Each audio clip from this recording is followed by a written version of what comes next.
2023, le département de l'Isère a décidé de créer un poste de berger d'appui qui peut venir aider les bergers du territoire pour faire face à des difficultés. Problèmes de santé, pépins techniques ou encore prédation, tous les motifs sont recevables. Il suffit de faire une demande auprès de la Fédération des alpages de l'Isère pour pouvoir bénéficier d'une mission d'accompagnement. Et toi, du coup, la fréquentation cette année ? Eh ben, il paraît qu'il y a moins de monde parce que la route est coupée, mais je ne me rends pas vraiment compte. Juliette est la bergère d'appui en Isère. Elle réalise des missions de 3 à 5 jours sur les alpages du département.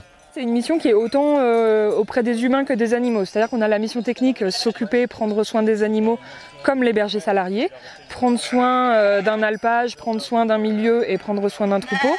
Mais il y a aussi venir en appui à l'humain, à la situation humaine qui parfois peut être compliquée parce que les salariés qui travaillent peuvent être confrontés à tout un tas de situations complexes et parfois c'est aussi pas mal d'appui très humain, très social.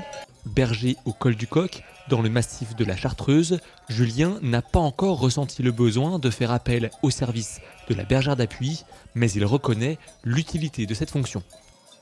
C'est indispensable pour moi parce que ça peut éviter quand même à la fois des pétages de câbles de certains qui arrivent au bout de leur capacité.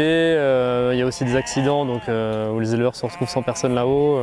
Des situations comme nous là en ce moment de prédation où on pourrait se poser la question à certains moments d'être plusieurs, d'être plus nombreux pour assurer. C'est une super idée. Ça peut soulager surtout en termes de charge, mentale et physique.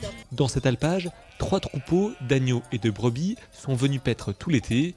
On retrouve les bêtes de Roland Bouvier qui les monte ici chaque année. Les étés, c'est souvent qu'on a de l'herbe très sèche en plaine, alors que là on a toujours de l'herbe verte. Et puis nos bêtes, elles reviennent beaucoup plus grasses que quand elles montent. Ça permet de continuer d'entretenir les sentiers pour que les gens continuent à venir se promener. Et nous, ça permet aussi de valoriser nos produits. L'association des viandes agropastorales regroupe une quinzaine d'éleveurs isérois.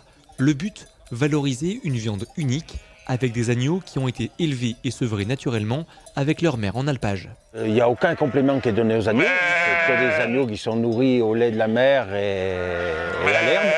Ça fait une viande un peu plus rouge, parce que le fait qu'en montant en altitude, le taux d'oxygène n'est pas le même, ça fait une viande un peu plus rouge. Et puis pour nous, c'est une jolie image. Que ce soit pour la viande, mais aussi le lait ou le fromage, les alpages permettent d'offrir des produits de qualité aux consommateurs, une identité forte du territoire que le département de l'Isère entend bien continuer de défendre et de préserver.